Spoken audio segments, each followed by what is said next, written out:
Good afternoon, Ethan. Hey Gabe, good afternoon. And how are you doing this evening? Afternoon. It's actually not the evening. Well, I'm doing great. I'm really excited about recording another episode. It's been a Of little course. while, and we've been reading something very intriguing, Yes, very we interested have. to dive into it. Before we dive in, do you have anything you want to say in general, or would you prefer to just go Well, I straight to have the a body? really funny story about forging this past Saturday. You got to I tell it. learned that, well, I'm not going to get into it. Maybe we can get into it in the Patreon section, but Sure. one of the things that I learned is that the melting point of copper, let me just make sure I verify this. Hmm. The melting point of copper is 1,984 degrees Fahrenheit or 1984, which I thought it was very funny. It's That's the only good. reason I remember it. But um, yeah, how do I know the melting point of copper? Well, that's a funny story. More funny at my expense. But yeah, just an encouragement. Everyone, uh, get into a craft, get into a skill set, do it. It's a lot of Yep. fun, and you're gonna make a ton of mistakes, and it's gonna be difficult, but it's a great thing to do. Gabe, what You're do you going to got? love it. It's going to be a lot more fun than, doing what I've certainly done for much of my life, which is just sit on my phone. Perhaps watch a YouTube video, scroll on social media, getting out in your garage with a forge and like burning your skin a little bit and smelling what that smells like. It's not a good smell, but it's very tactile. And I think that that even might be something that we will discuss. I don't have anything in particular, although I will say you might be wondering, Gabe, why do you have your keyboard in the background? I don't remember seeing that in the previous episodes.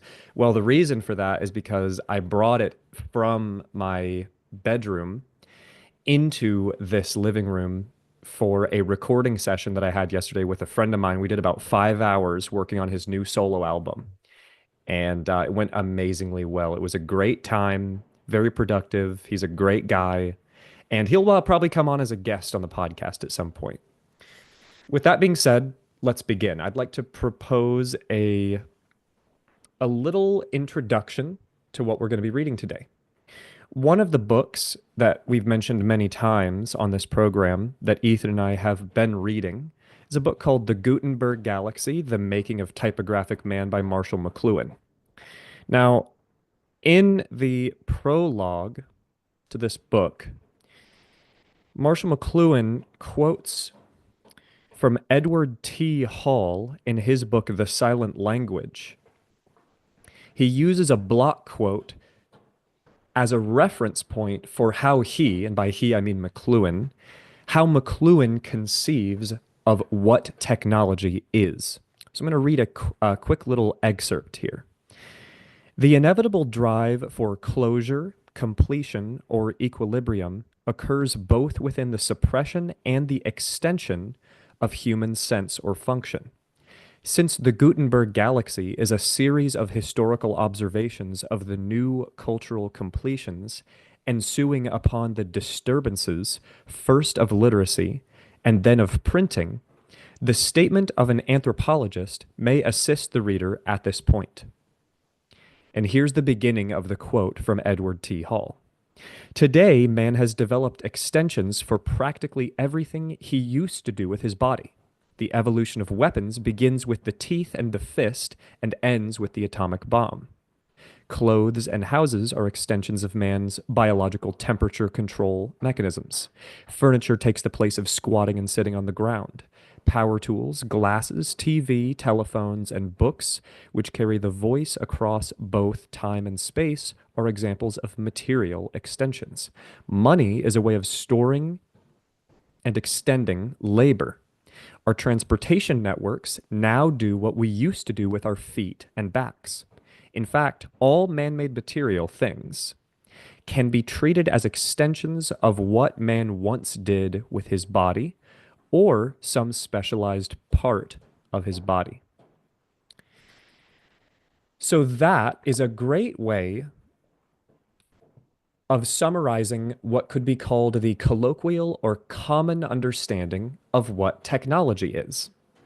However, Ethan and I, over the last couple of weeks, have been reading an essay by a certain Martin Heidegger, quite an important figure, kind of a post-German idealist philosopher, whose kind of his primary concept is the Dasein, which is to say, it's a term, a German term that he has coined, which refers to the particular kind of being that humans express and embody. So we acquired a copy of Martin Heidegger's basic writings, which was edited by David Farrell Krell, and it was published in 2008. And one of the essays present in this volume is called The Question Concerning Technology. And Krell writes a small introduction to this essay. And I'd like to read a brief excerpt from this introduction, and it'll give us a little bit of an idea of how Heidegger proposes that perhaps the McLuhanian functional or instrumental definition of technology is not sufficient to understanding what technology truly is. On December 1st, 1949, Heidegger delivered 4 lectures to the Bremen Club under the general title Insight into What Is. Each lecture had its own title: The Thing, The Enframing, The Danger, and The Turning. Heidegger read the first 2 to the Bavarian Academy of Fine Arts: The Thing on June 6th, 1950, and the Enframing, completely revised and renamed to The Question Concerning Technology, on November 18th, 1953. In the last named lecture, here printed complete, Heidegger poses the question of the essence of technology. He asserts that it is nothing technological and suggests that purely technical modes of thought and discussion do not suit it. For the essence of technology is ultimately a way of revealing the totality of beings. As a way of revealing, it is pervasive and fundamental in our time, so much so that we cannot opt for technology or opt out of it.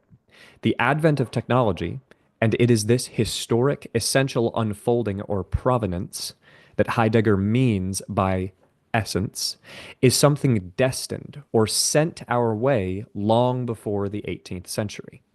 One of Heidegger's most daring theses is that the essence of technology is prior to and not at all a consequence of the scientific revolution. And with that being said, Ethan, do you have anything that you'd like to submit as a first item for discussion pertaining to this essay? Do you want to engage with that little intro that I just provided? Yeah, well, you unpacked not only the questions concerning technology, the Heidegger essay that we are intending to discuss today, but also introduced the Gutenberg galaxy, and kind of a quote specifically. That excerpt from the book is something we've been referencing since the beginning of this exercise, and that's really what is McLuhan's understanding of what technology is. And I think that this is generally accepted definition of technology. So that's a really good place to start in framing the discussion, which is most belief around the essence of technology revolves around function and utility. So how can we replace what previously once was a function of human activity or human effort and introduce some sort of technology to either make the human effort obsolete or alleviate the human effort required to perform that activity. Now, as we discussed in our last episode, that can be extrapolated even further when we discuss and talk about the end state of technology or where the direction of technology is headed, which there's much more to be said on that front.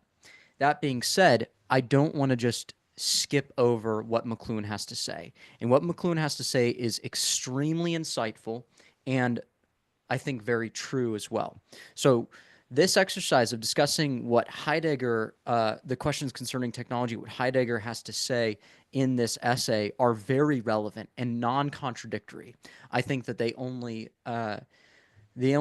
serve to add to McLuhan's estimations. Now, of course, Heidegger was born much before. He was born in the late 1800s and even lived through the Second World War, a little bit of a controversial figure. But so he predated the Gutenberg galaxy.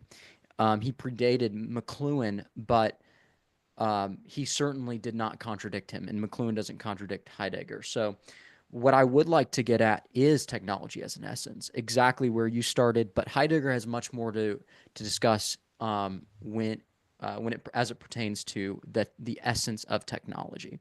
So you introduce that excerpt, but I would like to maybe introduce an additional quote and we can discuss it and Please. as it's relevant, which is the sacrificial vessel. So Heidegger introduces this idea of the sacrificial vessel, for which there are four causas. Causa efficient, causa finalis, causa. What were the two other causas? Can you pull them up for me? Yes, so we have the causa materialis, the causa Hmm. formalis, the causa finalis, and the causa efficiens. Excellent, excellent. Yeah, so you pulled out the technology as a way of revealing in Techne, but he kind of introduces all of these four basic causes, which I believe were originally proposed by Aristotle. Is that correct? I believe so, yes. Excellent. So let's just read a little bit about what he has to say about the sacrificial vessel. Is there anything you want to add to the preface before we jump into this? I will say there are some things that I think are worth discussing which chronologically precede the sacrificial vessel, but we can get to them afterward. We don't have to do it before. No, go I ahead and bring them up, please. Okay. I do think that one of the things I like about this essay is that it's organized in a very, very kind of building block fashion, where the earlier things are designed to help you understand the later things. The Mm-hmm. first thing, the first thing, the first thing is to dig a little deeper into what Heidegger has to say about the instrumental definition of technology. Do you mind if I read a little bit? Please, yeah, please. Okay. Technology is not equivalent to the essence of technology.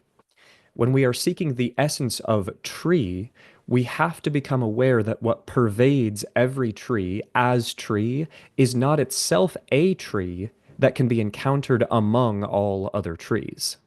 Likewise, the essence of technology is by no means anything technological. Thus, we shall never experience our relationship to the essence of technology so long as we merely represent and pursue the technological, put up with it, or evade it. Everywhere we remain unfree and chained to technology, whether we passionately affirm or deny it, but we are delivered over to it in the worst possible way when we regard it as something neutral. For this conception of it, to which today we particularly like to pay homage, makes us utterly blind to the essence of technology. And I'll just read a little bit more. According to ancient doctrine, the essence of a thing is considered to be what the thing is. We ask the question concerning technology when we ask what it is. Everyone knows the two statements that answer our question. One says technology is a means to an end. The other says technology is a human activity. The two definitions of technology belong together, for to posit ends and procure and utilize the means to them is a human activity. The manufacture and utilization of equipment, tools, and machines, the manufactured and used things themselves, and the needs and ends that they serve all belong to what technology is. The whole complex of these contrivances is technology. Technology itself is a contrivance, or in Latin, an instrumentum. Okay, pause. So Heidegger, you might hear what he's saying. One of the things that he does that's interesting is he frequently will say things as though he is affirming them, but then he will immediately say, but as a matter of fact, wait a minute, this is not correct. This is not right. Or this is not encompassingly correct. Yeah, absolutely. Well, can I backtrack a little bit? Yes, Let's please. so in all of this discussion of technology,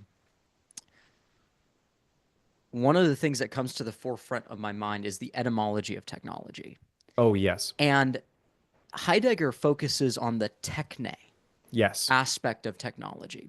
Hmm. But there's also this other aspect to the word technology, and that's the logi, the Mm. study of. So Hmm. what is technology of? What is technology as an etymological understand from an etymological understanding? Mm. It is a study of the techne, which Yes. we can get into a lot in a lot with a lot more depth a little later on. Yes. But I just want to draw us back a little bit and bring up the sacrificial vessel, because where he starts I think is relevant to this discussion, and that is the traditional understanding of technology proceeds from the four causes. He says, for centuries, philosophy has taught that there are four causes: causa materialis, the material, the matter out of which, for example, a silver chalice is made. Two, the causa formalis, the form, the shape into which the material enters. Three, the causa finalis, the end, for example, the sacrificial rite in relation to which the required chalice is determined as to its form and matter. Now he's using the sacrificial vessel. This could be applied to anything. This could be applied to a drinking mug, for example. You know, it could be applied to literally anything that has both material, form, purpose, etc. Just to continue, the sacrificial rite in relations to which the required chalice is determined as to its form and matter. For the causa efficiens, which brings about the effect that is the finished actual chalice. In this instance, the silversmith, what technology is, when represented as a means, discloses itself when we trace instrumentality back to the fourfold causality. Now, Hmm. of course, he does this. He kind of does this exactly as you described, where it seems like he's propping up the four causes. But then, what does he say directly after that? Well, are these four causes are they exhaustive? And he says, no one's ever stopped to consider that there might be more than four causes or more than four attributes for which we can derive the substance of a thing. So please interject. Well, but yes, he does say that. You're right. Why are there only four causes? In relation to the aforementioned four, what does cause really mean?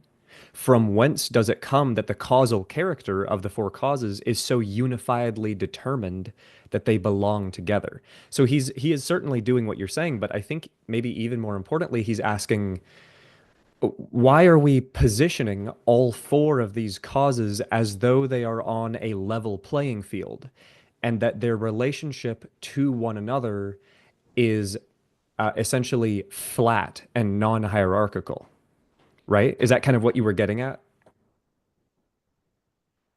I suppose that's one way of thinking about it. The primary way that I was considering what he was saying is that each one of these extrapolations of the cause, each one of these, okay, so we're looking at an object, we're looking at a chair, for example. Now he uses Mm-hmm. the sacrificial vessel, Mm-hmm. but he's saying, okay, so what really is, let's use the chair for example, because it's a little bit more relatable to our time. What really is the chair? What is it? Well, it's been created for a purpose by the Yes. chair manufacturer. Yes. It's used as a chair by the one who sits in the chair. It's also purposed to be a chair. So when one looks at it, they see it and they say, "Oh, that is a chair." Hmm. And then there is also this. I'm missing one more. Oh, there is also this other reality that it's made out of, let's say, wood or metal or whatever it's made out of. This construction actually defines a lot of the attributes of it. So if it were made of water or something other than, or if it were made out of clay, which was not hardened, it would not be a chair. It couldn't function in that purpose, to that purpose. So all of Yes. those four kind of attributes contribute to the chair being the chair. That being said, the context completely changes when it's being used in an MMA or MMA throwdown or something like that, where someone just slaps the chair across the back of another person. Yes. And that's not MMA, but you get my point. So, WWE. WWE, that's what I was trying to say. Yeah. So, Yes. um, now, now that being said, the other three causes might retain their application. It was still made as a chair. It's still the material of a chair. It's still to the ends of a chair. But is that the essence of it?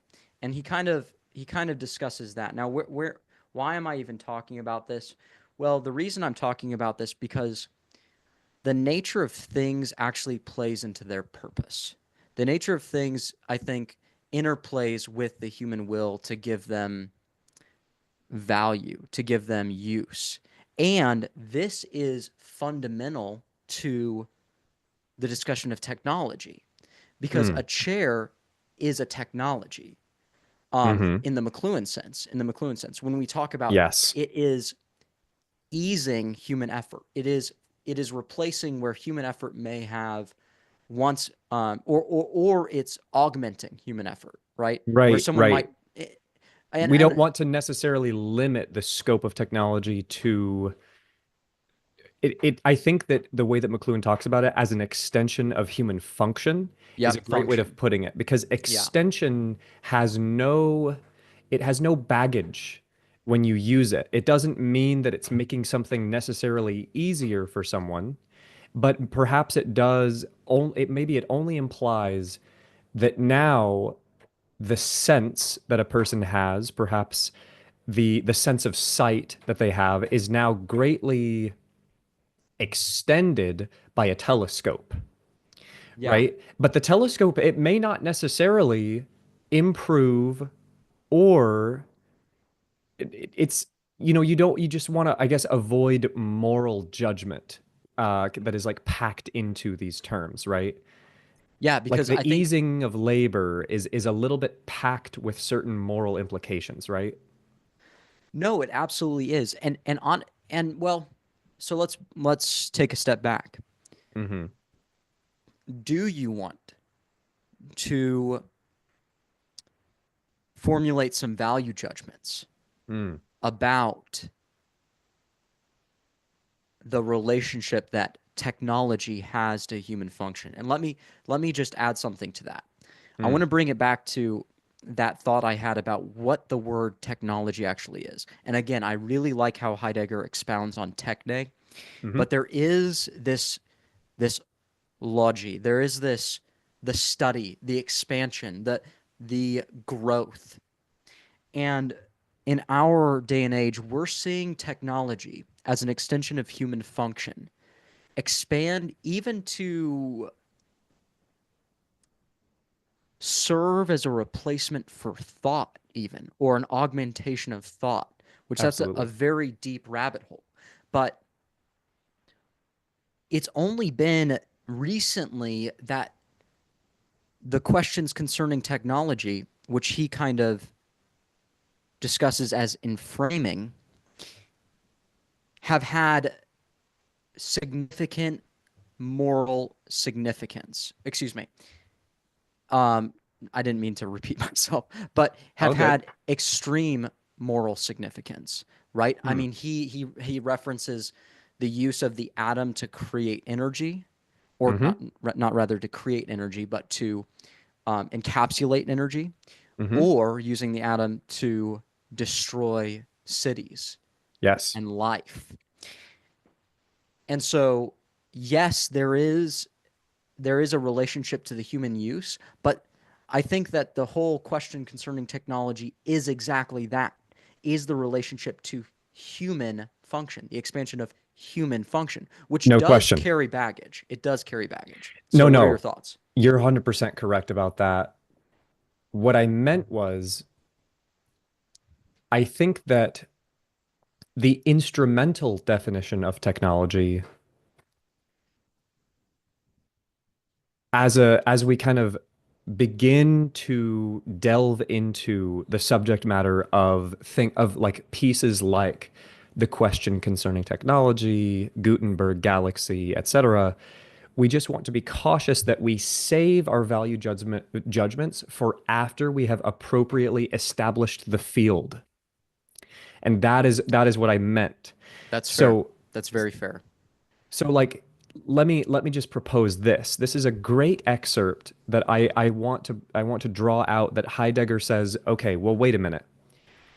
Technology is not in its essence anything technological. But why? Why is that? And he has this distinction that he makes between the correct and the true, and I think it's very helpful. I'd like to read this real briefly. But suppose now that technology were no mere means, how would it stand with the will to master it? Yet we said, did we not, that the instrumental definition of technology is correct? To be sure, we did. But the correct always fixes upon something pertinent in whatever is under consideration. However, in order to be correct, this fixing by no means needs to uncover the thing in question in its essence. Only at the point where such an uncovering happens does the true propriate. And when we say propriate here, we mean essentially the gathering or the kind of the pulling toward of a thing. So when we say the true propriates, it means that the true comes into kind of a state of obviousness and that we're able to Yeah. behold it, something to that effect. Can I add some supporting, just interject Yes. with this? He says, what is modern technology? It too is a revealing. Hmm. Only when we allow our attention to rest on this fundamental characteristic does that which is new in modern technology show itself to us. So this is something he said earlier in the essay. It's just right in line with that same thought. So please continue. Yes. No, absolutely. So he's just basically saying here that for this reason, the merely correct is not yet the true. The best way that I could kind of provide an analogy for this is, what if you were, is there background noise or is it okay? No, I think everything's It's fine with cutting it that. out? Okay, Yep. perfect. So we've got some construction going on outside. I'm not sure what they're doing, but No worries. the way that we could think about this is, let's say that you were to make a statement that is true about a specific node in a network. Let's just go to our network engineering, right? Let's just refer to network engineering. Let's just say that you were to make a statement about a particular personal computer that is connected to a local network. That would be correct in Heidegger's phrasing. The thing that you said, so long as it aligns with reality, that thing that you said in describing this computer would be correct, but it would not be true. Because what you have said very likely has not revealed the essence of the broader local network. Do you have a better way of thinking about this? I'm kind of struggling. I'm not sure if this is quite right. Yeah. So I mean, I think there's two parallel discussions when we talk about the ability to articulate, to synthesize, and then articulate truth. Hmm. And that is number one, that things can be logically correct but inaccurate. Which this is really important. This is very relevant because logical correctness is different from truth. So you can have a construct that's perfectly logically valid, where all of the, A plus B equals C if A, then B, etc. Um, but then the question is, okay, well, what is the truth value of those particulates? What is the truth value of the node? Um, and that whole question, that's very relevant to the discussion when we're talking about technology, because we want to Hmm. extract truth. We Hmm. want to reveal truth. We want to expound on human function. What is human function?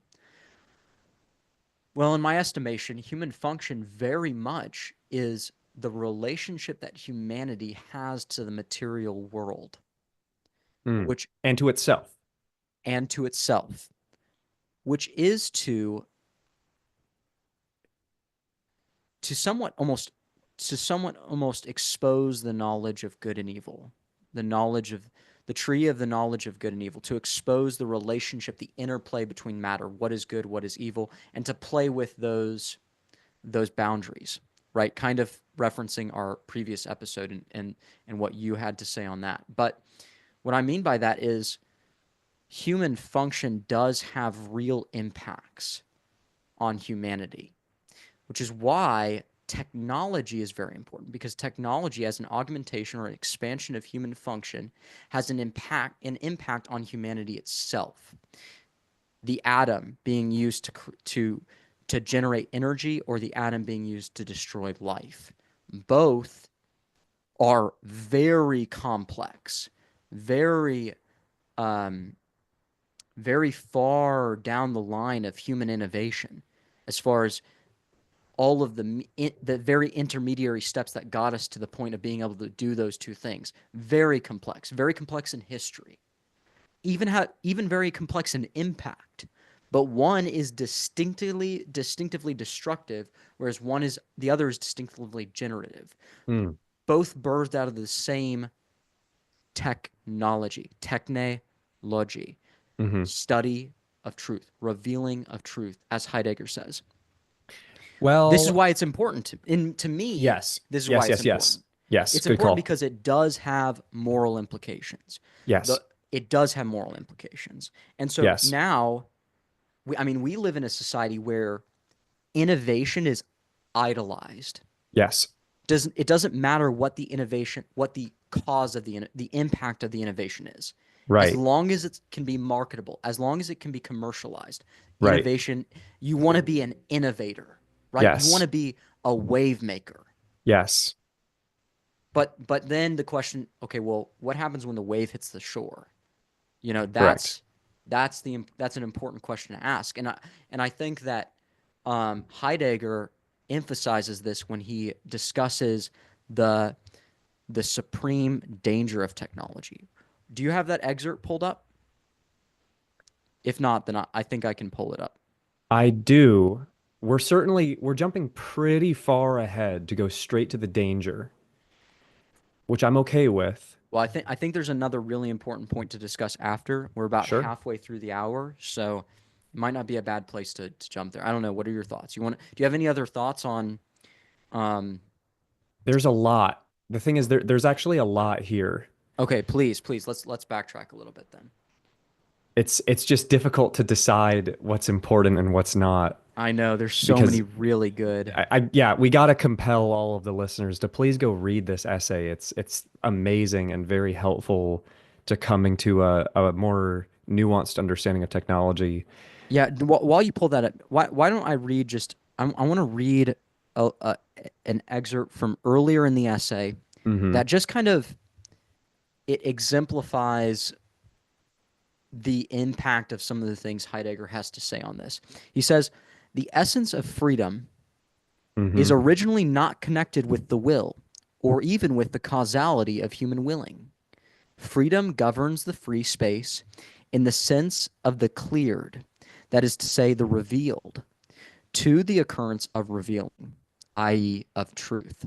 Freedom stands in the closest and most intimate kinship. All revealing belongs, I'm sorry, all revealing belongs within a harboring and a concealing. But that which frees, the mystery, is concealed and always concealing itself. All revealing comes out of the free. goes into the free and brings into the free the freedom of the free, consists neither in unfettered arbitrariness or in the constraint of mere laws. Freedom is that which conceals in a way that opens to light, in whose clearing shimmers the veil that hides the essential occurrence of all truth, and lets the veil appear as what veils. Freedom is the realm of the destining that at any given time starts a revealing on its way. Wow, that is just extremely profound. And if you didn't get anything at all out of that, let me just say kind of something that I got out of that. And we can take a little pause. Um, Something I got out of that is that freedom. I mean, the question then is, okay, well, what is freedom? He's talking about freedom. He deviates from techne, which is like truth, talking about revealing. And he deviates from this to talk about freedom kind of out of nowhere. Then the question becomes, well, what is freedom? And I love his definition. Kind of what he's saying, from my estimation, is he's saying freedom isn't the departure from the laws that govern us, is instead the revealing of those laws and the continual revealing of the laws.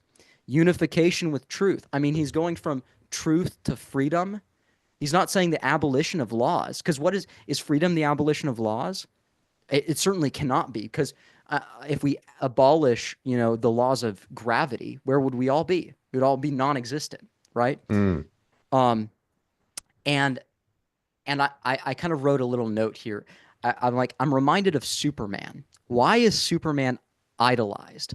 Because though most are bound to the very laws of the universe, Superman is not bound. He is free to break the laws of the universe. He is indeed a Superman. Is that what we as humanity want? Do we want to break the laws of the universe? I just thought that, just again, to encourage, please read this essay. It's an incredible essay and there's a lot to get out of it. But Gabe, do you have anything else? Do you have anything on that? There's a lot. I threw a lot at you. It's so much. It's so interesting, this idea of freedom is that which conceals in a way that opens to light, whose clearing shimmers the veil that hides the essential occurrence of all truth and lets the veil appear as what veils.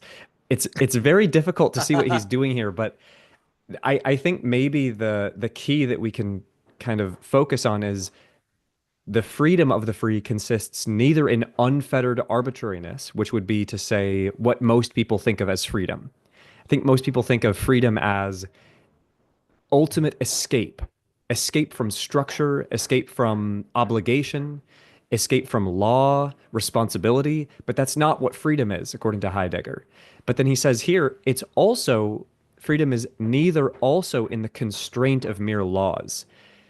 So it's something that is beyond.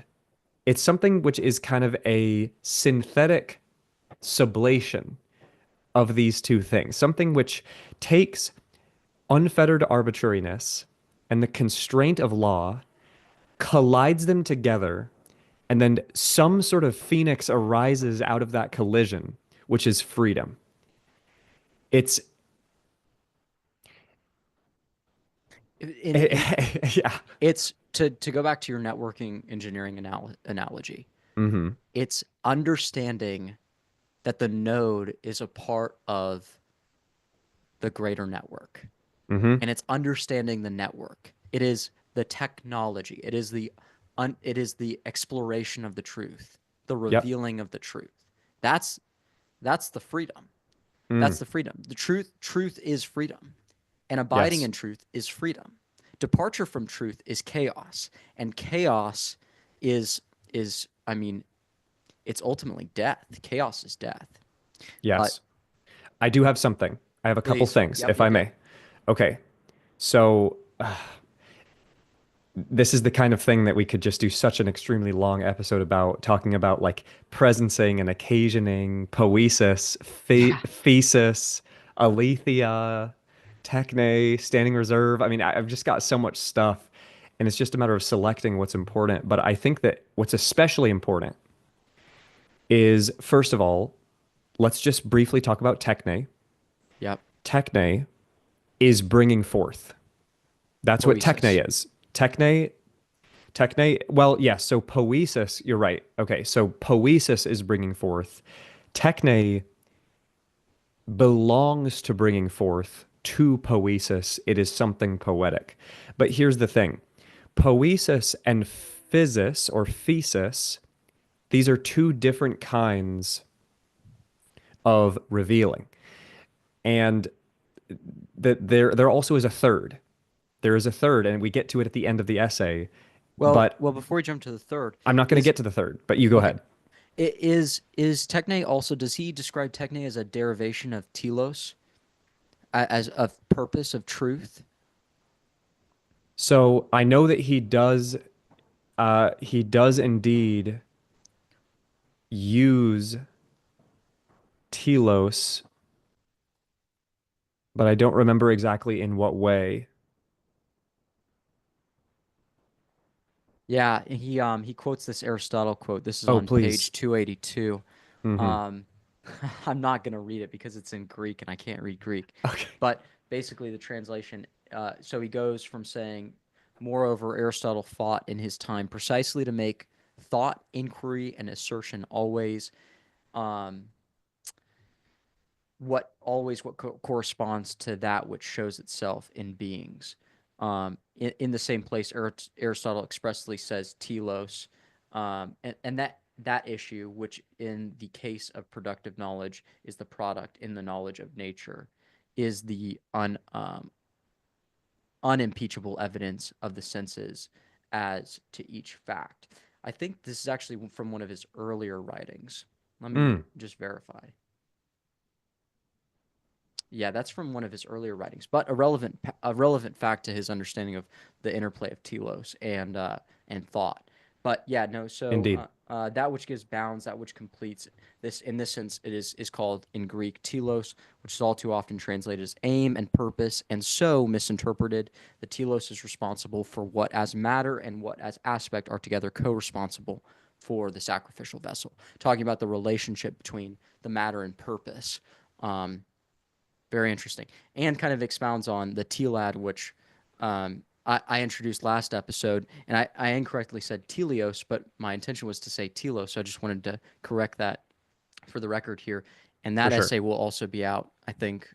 Hopefully, I'll get that published pretty soon here. But yeah, Good. just again, just to continue to uh, bolster the discussion of what you're about to get in his final point. But please continue. Well, but I actually, there are a few things before we get to the final point.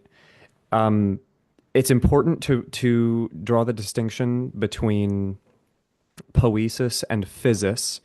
Poesis is the bringing forth of humans, and physis is the bringing forth of nature. And the thing that he uses as an example of this is what is the kind of activity that occurs or the kind of event that occurs when a flower blooms and it's all of its petals kind of just something legitimately new is brought forth, but it is not brought forth at the will of some kind of conscious, I guess it would be the which would it be? The causa efficiens, right? This is not an effected event by a human craftsman. This is the the this is the poesis of nature or the physis. But what's the poesis? Well, the poesis, and this is kind of the whole basis of what he's saying that technology is. Technology is a particular kind of revealing of something which is already true. But, and this is where we'll get into the danger. We'll get into that momentarily. But before we get to the danger, I want to share three anecdotes that I think are super helpful to understanding how Heidegger views and diagnoses technology. The airplane, the forester, and the hydroelectric plant. Okay, so here's the airliner or the airplane. Yet an airliner stands on the runway is surely an object. Certainly, we can represent the machine so, but then it conceals itself as to what and how it is. Revealed, it stands on the taxi strip only as standing reserve, inasmuch as it is ordered to ensure the possibility of transportation. For this, it must be in its whole structure and in every one of its constituent parts itself on call for duty, i.e., ready for takeoff. So, and I'm going to skip, he's got a parenthetical discussion of Hegel there. But the idea there is that the airliner is really not a consolidated single object. It is an object of consolidated parts which have been ordered in a certain way to serve a specific purpose, and that it must kind of sit lying in wait of being called upon to serve that purpose. Do you mind if I jump to the next one and that No, just please do. get through these Please do. three, and then we'll talk Yep. about these three? Okay, so the next is the forester.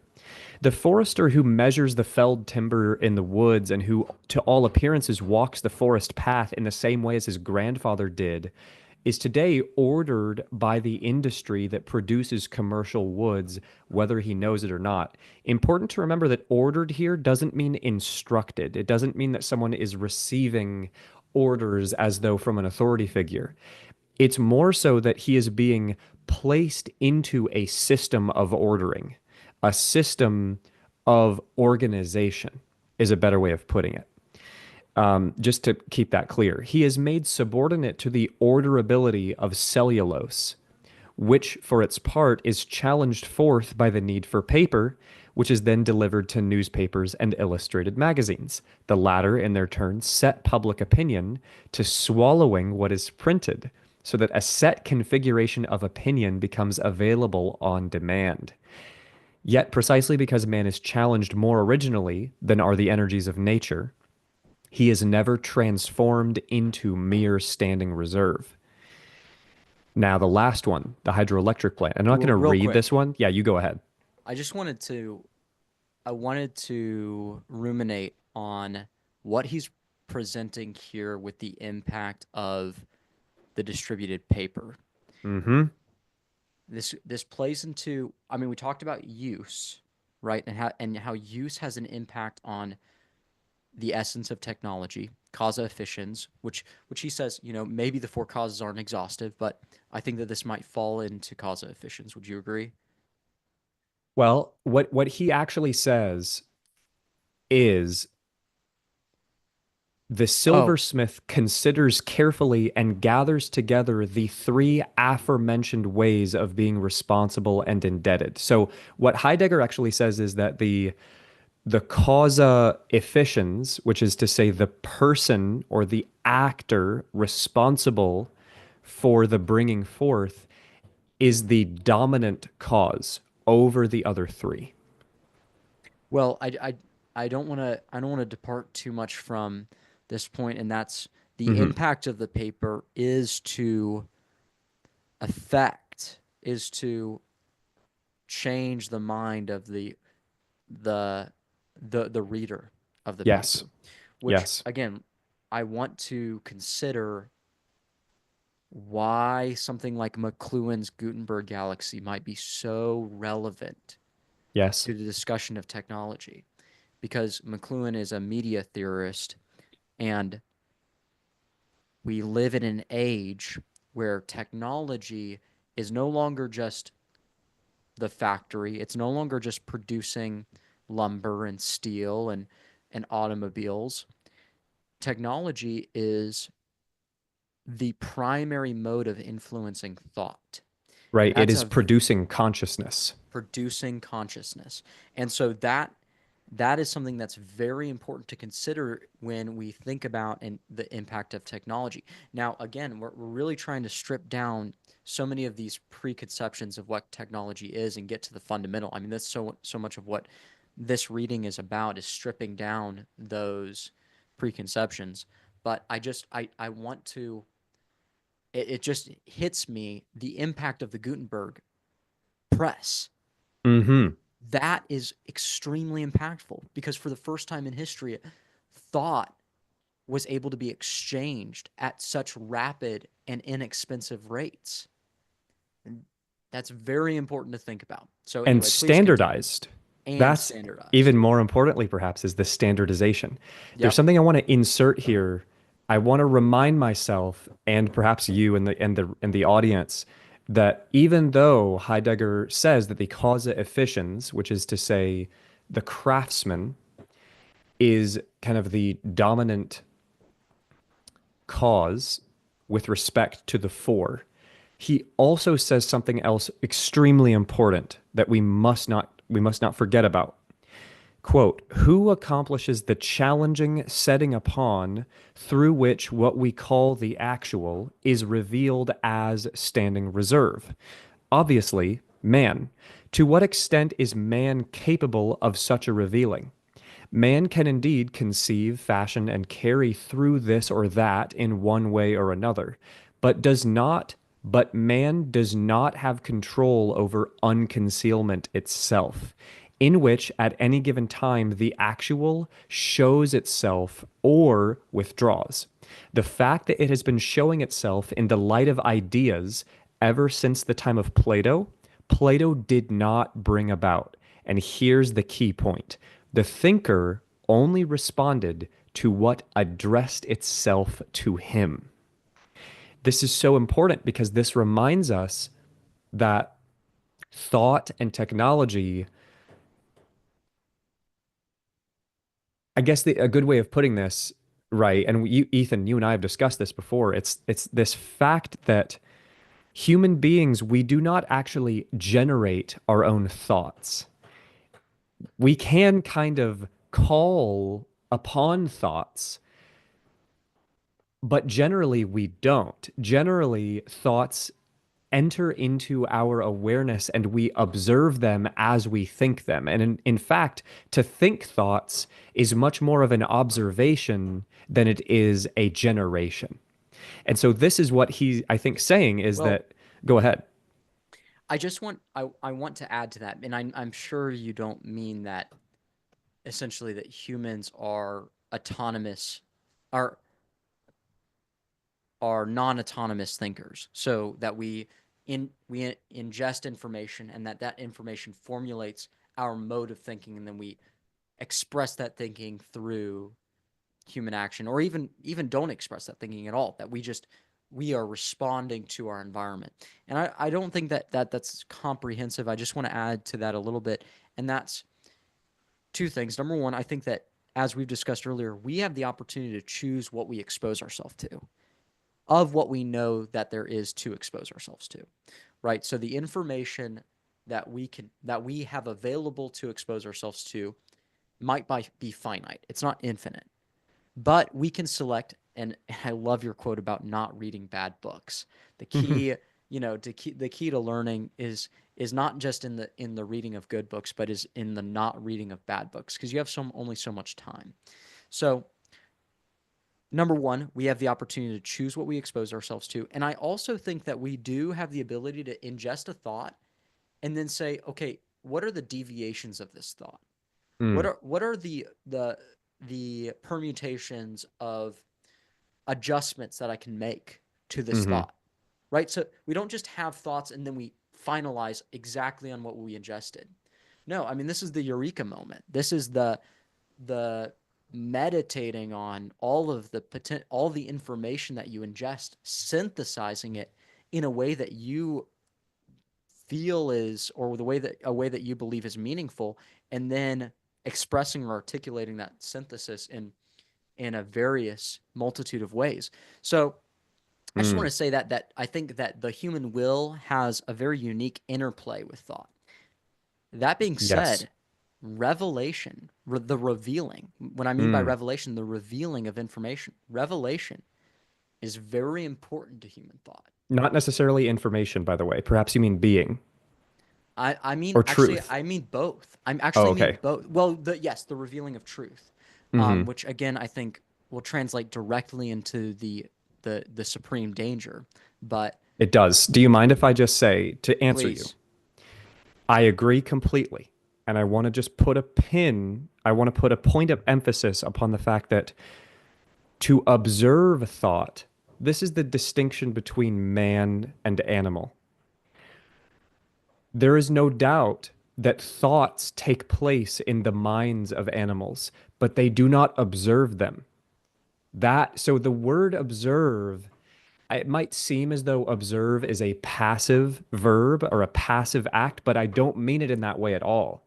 I mean that the reason that it's like kind of this is to me like the typal or the No, no, type distinction, right? What's it up? can be passive or it can be active. That's You could true. say, That's go look true. over there, and then you can articulate your head and look at that thing. Yes. Or you can just be observing the world passively. Both of those are operative modes of the human being. So please continue. Please, That's please. quite true. That's quite true. And yes, of course, the will, I believe, cannot be ignored in the formulation of synthesis. But I think that there is actually one of my favorite, possibly my favorite quote in the whole essay, speaks to exactly how a man who is observing thought and wishing to actively observe it and actively participate in it, here is what he must do. Wherever man opens his eyes and ears, unlocks his heart, and gives himself over to meditating and striving, shaping and working, entreating and thanking, he finds himself everywhere already brought into the unconcealed. This is it. This is what we're supposed to be doing. It's not like this is kind of it's this is the synthesis between the idea of forcing and the idea of laziness or inaction. It's not that we are intended to go about our daily lives trying to pack all of the events and activities into a specific perfect representation and a perfect system and everything all coordinates correctly. That's not possible. That's not how the world works. But we also are not intended to just go about the world kind of experiencing it and allowing it to impose itself upon us and inflict itself upon us. What we must instead do is open our eyes and ears, unlock our heart, meditate, strive, shape, work, entreat, thank. These ways of conducting oneself in the world allow us to become properly attuned to the revealing of truth. So I'll pass it back to you. Maybe you want to jump straight into the danger at this point, since we're getting near to our endpoint. I feel like I keep advertising it, I guess. I keep hinting at it. I'm like, let's get to the danger. Let's get Let's to the get to the danger. danger I zone. think the danger is very important. I want to hear what you have to say about the danger. Well, um, I guess before I jump to that, uh,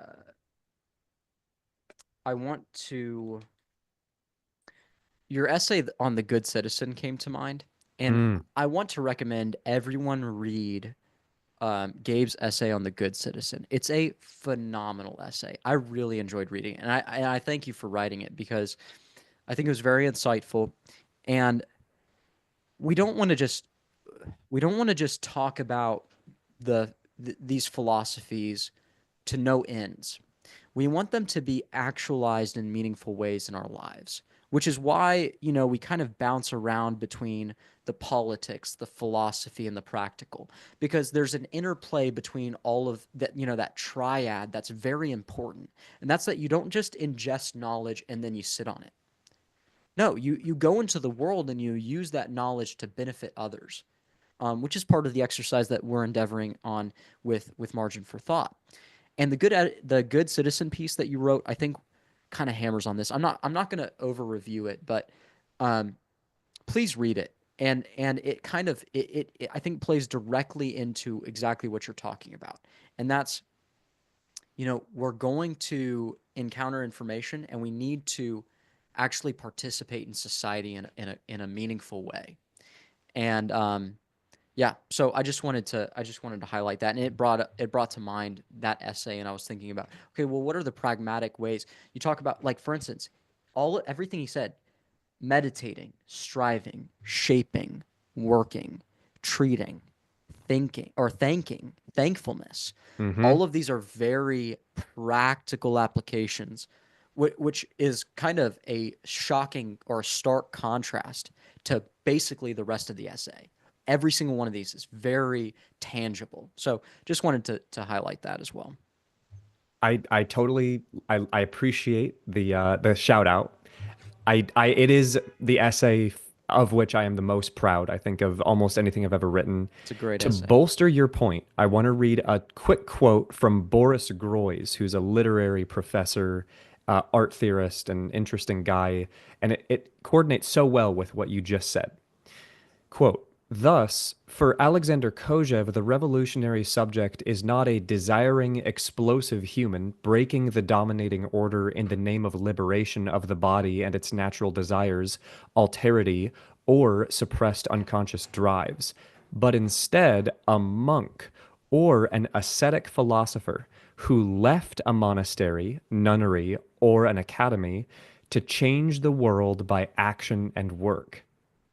And this is, I think it coordinates so amazingly well with what Heidegger has just said about working and listening and thanking and all of these things. It is to say that in order to really do something that fulfills God's will for us in our earthly mortal lives, we must balance our activity between meditation, silence, peace, so to speak, and then also work, build, fight, act in a very kind of intense way.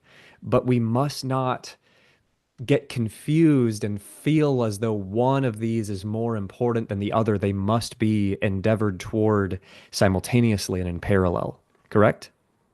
No, that's absolutely true. And um, there was a great Tocqueville quote that I had that was very much supported in support of all of the things that that you're saying and kind of the things that we're discussing in regards to these practical applications. And I can't find it. Maybe I'll pull it up and we can read it in the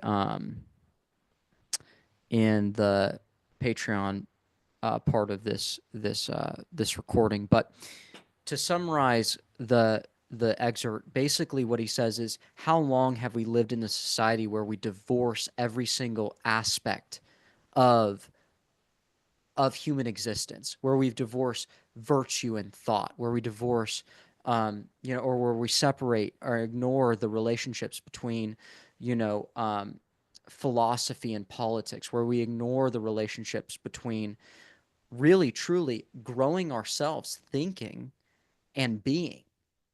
Why have we always lived in a society that separates these things? Even tradition and practice, tradition and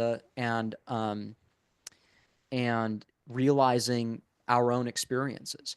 All of these things have a very important relationship, and we live in a society that likes to just pull them all apart and only look at them in isolation, but they don't exist in isolation.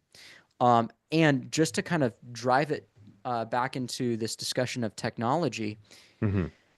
technology doesn't exist in isolation of human effort or human function. It doesn't exist in isolation of human development and growth. And this is where, when we talked about passive versus active engagement with our environment, we talk about passive versus active exertion towards virtue. This is exactly what he hammers at in The Supreme Danger. Would you like me to read that, or would you like to read it? I'd love for you. Do you want to start reading at the essential unfolding of technology? Is that where you were No, planning you on go ahead and starting? read that, and then Okay. I'll read uh, yet when The part about destining art? reigns, the motive and framing. No, that. Ah, So you go okay. ahead and read your excerpt. If you Okay. cover mine, then I'll just ignore mine. Okay. I don't think I will. Let's see. The essential unfolding of technology threatens revealing, threatens it with the possibility that all revealing will be consumed in ordering, and that everything will present itself only in the unconcealment of standing reserve. Human activity can never directly counter this danger. Human achievement alone can never banish it, but human reflection can ponder the fact that all saving power must be of a higher essence than what is endangered, though at the same time, kindred to it. But might there not perhaps be a more primally granted revealing that could bring the saving power into its first shining forth in the midst of the danger that in the technological age rather conceals than shows itself? Your turn. This is another section from the essay. It says, "Yet when destining reigns in the mode of enframing, it is the supreme danger. This danger attests itself to us in two ways. As soon as what is unconcealed no longer concerns man, even as object, but exclusively as standing reserve, and man in the midst of objectlessness is nothing but the orderer of the standing reserve, then he comes to the very brink of a precipitous fall. That is, he comes to the point where he himself will have to be taken as a standing reserve. Meanwhile, man, precisely as the one so threatened, exalts himself and postures as Lord of the earth. In this way, the illusion comes to prevail that everything man encounters exists only insofar as it is his construct." Mm, I hear Malevich. I definitely hear Malevich, and I also very much hear McLuhan too. Yes, I did write a little kind of estimation or some notes on even that. please. Well, so what I wrote kind of in my notes was, in reading questions concerning technology, McLuhan, or the Gutenberg galaxy, Malevich's God is not cast down, and this essay in question, uh, they somehow, though presenting very different philosophies on technology, converge to formulate a more comprehensive assessment of technology than each of their parts individually. McLuhan supposes technology as a replacement or an extension of human function. Heidegger proposes that technology is in service to the revealing of truth, and God is not cast down, the Malevich essay, sees technology as an attempt to obtain perfection. Each of these is just as true as the next. What is technology then? Technology is man's attempt to be God, just as Heidegger and God is not cast down both supposed. To overcome the curse, to overcome death, to overcome the gaps in human comprehension. The invention of technology exists not only to overcome necessary lackings in the human condition, but has surpassed this miserable attempt and and and evolves into a beast which seeks to devour every piece of humanity. Though humanity bears the invention of technology, humanity also must offer pieces of itself in sacrifice to the building of technological institutions. This is no greater seen as the rise of generative statistical forecasting, also known as machine learning, is replacing the need for thought. Once thought is forfeited, will only the human soul remain? Will all human effort be to maintain this beast that humanity has constructed using the cannibalized pieces of humanity itself? To this end, instead of humanity serving itself, what will it now be serving? This was kind of my thoughts in reading this essay, and specifically this paragraph in particular, because Heidegger talks about this exactly. He talks about, okay, well, what happens when we pick apart all of the pieces of reality and we put them under a microscope, as Malevich kind of describes, and we have gained the knowledge of this particulate, and now we put it to the side. We say, okay, well, we know this. We've got it. It's in our repertoire. Well, now Standing reserve. in standing reserve. Yep. Well, now human beings are the ordering, are in the role of ordering that standing reserve, in the role of ordering all those particulates to kind of grasp at understanding the cosmos. But they can't quite make it. In fact, in doing so, they actually make themselves a particulate, which is what kind of my estimation of what Heidegger is saying. Now, please, I'd love to hear your thoughts in response to that. You know what I wonder? I What do wonder you if wonder? I wonder if perhaps my engagement with your little treatise there should be saved for the paid portion of this episode. That sounds. We can do a break. I'd be happy for a break. Yeah. We'll do a But quick break. before we go, read the Good Citizen piece. What's the title of that, Gabe? It's called The Good Citizen, Kojève and the Founding Fathers. And that's on Substack. Please read that piece. I mean, it honestly would it would do you a good service to read it. And I also recommend this Heidegger piece. Part of the exercise of margin for thought is to explore writers and allow good writers to be read. And this Heidegger piece, this Heidegger piece is a good piece to read. You should read it, even if you don't agree with everything he says. Read people you don't agree with. It's a good thing to do. So that's just what I want to say. Gabe, do you have anything else to add? Nothing at all, other than I couldn't agree more. I think that you all should read the piece. And I think that join us, I guess is what I would say. Join us. And if you've made it to the end of this episode, which I must say, congratulations and thank you, because this has been Wow. one of the more challenging episodes I think that we've attempted to put together. Yeah. Thanks a lot for sticking with us thus far, and keep going, keep going. We've got a whole lot more to cover, and it is interesting how it seems that this podcast is rather rapidly becoming a philosophy of technology kind of oriented program. Yeah. Well, and hopefully we can break out a little bit. But Oh yeah, definitely. like Tocqueville said, and again, I'm going to pull up that quote. I'll read it in the net or after the break. But Hmm. you can't you can't divorce the human soul from the way that it engages with the world. You can't. You have to take it all as you have to take it all as a whole. Yeah. So anyway, more to say on that.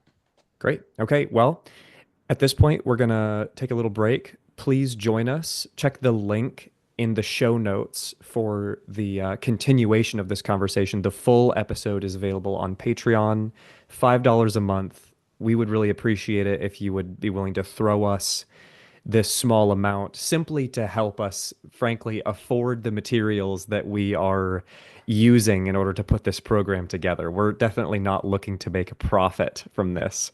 At this point, we have spent a fair amount of money putting together the kind of, purchasing all of the right materials and Yeah. the microphones and et cetera. I mean, kind of giving you a view behind the veil here, but that's all I've got. Ethan, thanks Really for joining appreciate me. it. Thank you, Gabe. Thank you, Gabe. Always a Look, pleasure. always. All right. I'll talk to you later.